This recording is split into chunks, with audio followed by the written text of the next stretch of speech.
In today's video, I'm going to teach you how to use Miro Mind Map. 2026. Step by step. Open your browser and go to Miro.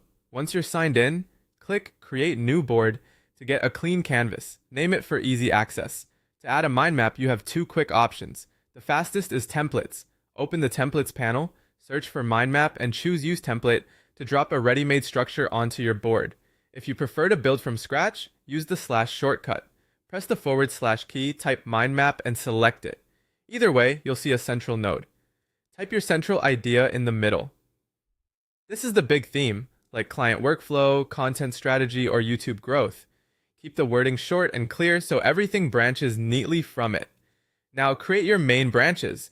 With the center selected, press Tab to add a branch. Each press creates another sibling branch. For a content strategy map, you might add branches like content ideas, platforms, posting schedule, and tools. Think of these as the primary pillars that organize your thinking. Drill down with sub-branches by pressing Tab again on any branch to create deeper levels. For example, under content ideas, you could add tutorials, reels, and testimonials. Keep drilling as needed to capture details without cramming too much into a single node.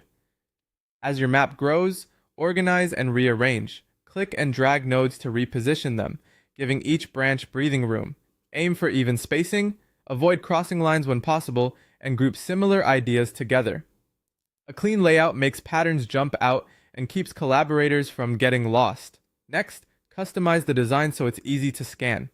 Assign a color to each category, sprinkle in icons or emojis to mark priority or type, and adjust text size to emphasize headings versus details. Visual cues help your brain find information faster. If you're ready to move from thinking to doing, convert items into an action plan. Rewrite key nodes as tasks like create 5 reels, schedule posts, or client follow-up. Keep verbs up front and make each task specific. For an optional boost, try Miro AI. Ask it to expand this mind map, add more content ideas, or turn this into a workflow. Skim the suggestions, keep what fits, and discard the rest. Finally, share your mind map. Click share, choose the right permission, view or edit, and send the link to clients, your team, or even yourself for planning. And that's your complete workflow for using Miro Mind Map.